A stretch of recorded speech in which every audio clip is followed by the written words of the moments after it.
ناظرین گرامی السلام علیکم ورحمۃ اللہ وبرکاتہ۔ سیدھی بات کے تازہ ترین پرائم ٹائم میں آپ لوگوں کا استقبال ہے۔ ناظرین گرامی، میں انصار عزیز ندوی اس وقت آپ لوگوں کے سامنے کچھ اہم ترین خبریں، کچھ وائرل ویڈیوز اور کچھ تنقیدی تجزیے لے کر کے حاضر ہوا۔ تفصیلات میں جانے سے پہلے آپ لوگوں سے جو درخواست ہوتی ہے اس پر توجہ کرنے کی اپیل کروں گا۔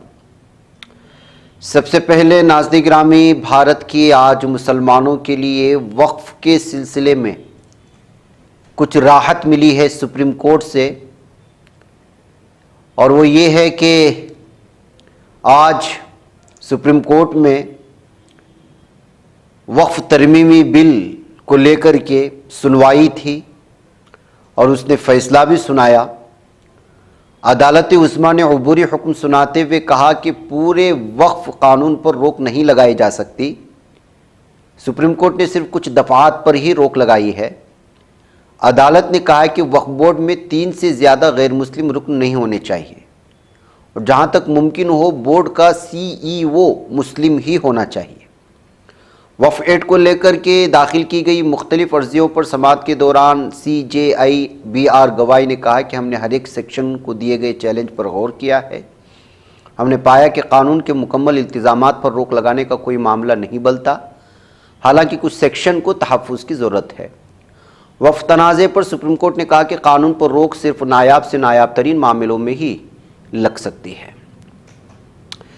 اب اس سلسلے میں کس کس چیز پر اس وقت گفتگو ہوئی ہے اور روک لگائی گئی ہے، اگر اس کی تفصیلات میں اگر ہم لوگ جائیں تو کلیکٹر کی اختیارات کو محدود کر دیا گیا ہے۔ کلیکٹر اب پوری طرح سے جو ہے وہ اس کے ہاتھ میں اختیار نہیں ہوگا، جس پر سب سے زیادہ آبجیکشن تھا۔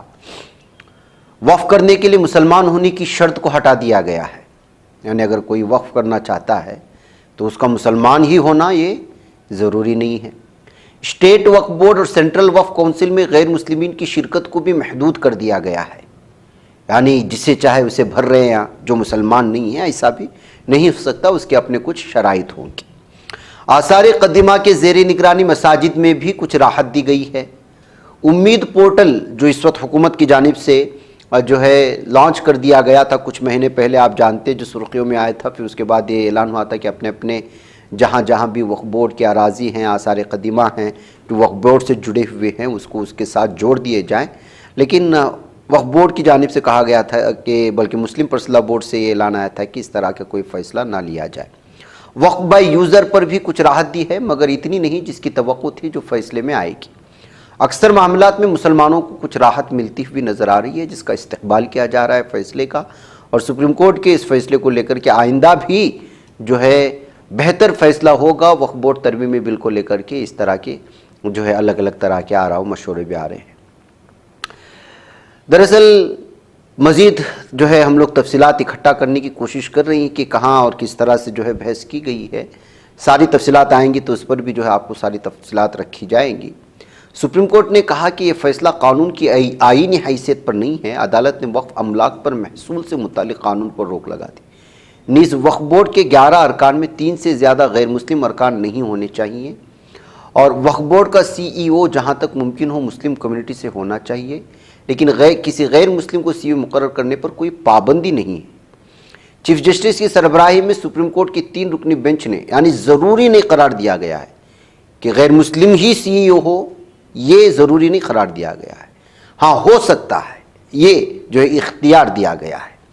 چیف جسٹس کی سربراہی میں سپریم کورٹ کی 3 رکنی بینچ نے دفعہ R3، C3، C2 اور 23 پر بھی روک لگانے کا حکم دیا۔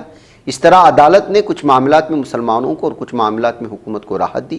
ایسے میں جو ہے کیا اعتراضات تھے یہ بھی ہمیں سمجھنا ضروری ہے۔ سب سے پہلے دفعہ 3 کا جو R والا سیکشن ہے اس میں یہ تھا کہ یہ شرط ہے کہ کوئی شخص وقف کرنے کے لیے کم از کم 5 سال تک اسلام کا پیروکار ہو۔ عدالت نے کہا کہ یہ شرط ثوابدیدی ہو سکتی ہے اور قوانین بنائے جانے تک معطل رہے گی۔ عدالت نے وقف بنانے کی 5 سال کی حد پر روک لگا دی ہے۔ 5 سال نہیں، کوئی بھی ہو آپ جو ہے اس پر وقف کر سکتے ہیں۔ سیکشن 2C کا معاملہ دیکھیں گے تو جب تک نامزد افسر کی رپورٹ درج نہیں کی جاتی اس وقت تک جائیداد کو وقف املاک نہیں سمجھا جانا چاہیے۔ عدالت نے اس شق کو روک دیا ہے۔ سیکشن 3C میں کلیکٹر کو جائیداد کے حقوق کا فیصلہ کرنے کا اختیار دینا اختیارات کی علیحدگی کی خلاف ورزی ہے۔ حتمی فیصلے تک جائیداد کے حقوق متاثر نہیں ہوں گے اور وقف و قبضے سے محروم نہیں کیا جائے گا۔ ناظرین گرامی، یہ ساری تفصیلات ہیں جو اس وقت سامنے آئی ہیں۔ وقف بورڈ سے متعلقہ لوگ ہی جس پر اعتراضات کیے گئے تھے، وہ ساری جو اس وقت فیصلے کی جو کاپی ہے اس کو دیکھ کر کے سمجھ سکتے ہیں کہ کہاں کہاں کیسے کیسے راحت پہنچائی گئی ہے۔ بہرکیف اس فیصلے کے آنے کے بعد لوگوں نے اپنا تبصرہ بھی کیا ہے، اور تبصرے میں جو ہے مولانا ارشد مدنی صاحب کا ٹویٹ بھی سامنے آ چکا ہے، اور انہوں نے اس فیصلے کا خیر مقدم کرتے ہوئے کہا ہے کہ بلکہ ٹویٹ کیا کہ سپریم کورٹ کے فیصلے سے متعلق اپنا یہ اطمینان ظاہر کیا کہ جمعیت علماء ہند وقف قانون کی 3 اہم متنازع دفعات پر ملی عبوری راحت کے فیصلے کا استقبال کرتی ہے۔ اس عبوری راحت نے ہماری اس امید کو یقین میں بدل دیا ہے کہ انصاف اب بھی زندہ ہے۔ ساتھ ہی انہوں نے عزم ظاہر کیا کہ جمعیت علماء ہند اس سیاہ قانون کے ختم ہونے تک اپنی قانونی اور جمہوری جدوجہد جاری رکھے گی۔ مولانا ارشد مدنی کے مطابق یہ نیا وقف قانون مکھ آئین پر براہ راست حملہ ہے، جو شہریوں اور اقلیتوں کو نہ صرف برابر کا حق دیتا ہے بلکہ انہیں مکمل مذہبی آزادی بھی فراہم کرتا ہے۔ یہ قانون مسلمانوں کی مذہبی آزادی چھین لینے کی ایک آئین مخالف سازش ہے، اس لیے جمعیت علماء ہند نے وقف قانون 2025 کو سپریم کورٹ میں چیلنج کیا تھا۔ اس میں بہت سارے مسلم پرسنل لاء بورڈ بھی تھی، وہ اپنے پوسٹ میں لکھتے ہیں کہ ہمیں یقین ہے کہ سپریم کورٹ اس سیاہ قانون کو ختم کر کے ہمیں مکمل آئینی انصاف فراہم کرے گا۔ ابھی تک ناظرین گرامی باقاعدہ جو اس کا ایک اہم ترین فریق ہے مسلم پرسنل لاء بورڈ، آفیشلی بیان ابھی ریکارڈ ہونے تک ابھی سامنے نہیں آیا ہے کہ اس پر ان کا کیا رد عمل ہے، وہ بھی آپ لوگوں کے سامنے پیش کیا جائے گا۔ بہرکیف اس وقت کچھ لیڈران نے گفتگو کی ہے، جو ہے الگ الگ لیڈران نے اور وکلاء نے۔ آپ اس کو سنیں، اس فیصلے پر کیا گفتگو ہوئی اور کیا بات کہی گئی۔ اس کے بعد ہم ایک اور اہم ترین خبر کی جانب جاتے ہیں، اور وہ ہے کہ اس وقت جو ہے وہ IC کی میٹنگ میں کیا فیصلہ لیا گیا غازہ پر اور جو ہے قطر پر ہونے والے حملے کو لے کر۔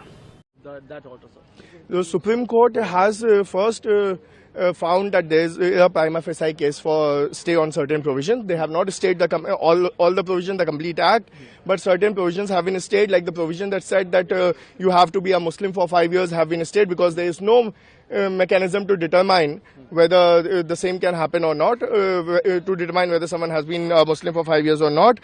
Apart from that, the provision 2(3)(c), the court has said that until unless there is a mechanism devised, no third party interest can be created. Nothing can be, the people cannot be dispossessed of their Waqf properties. As far as non-Muslim members are concerned, the court has said that in the Waqf board it cannot be more than 3 and not more than 4 in the section 9. And on the registration, the court has apparently extended the time limit but has not stayed the provision. Sir, there was a contentious issue inquiry by the DM. Has anything been said? So on that, it has been said that the executive cannot take the role of the judiciary and have in a way state the provision until a proper mechanism is devised, and that is why I said no one can be dispossessed of their Waqf property in this matter. And what about the members of the Waqf board? The 3 in not more than 3 in the Waqf board can be non-Muslim members. And how do you see this order, sir? I am very positive. We'll have to read it. It is a lengthy order, the chief has informed us, and we'll read it, but it looks like a balanced order. This can be termed as a victory for us.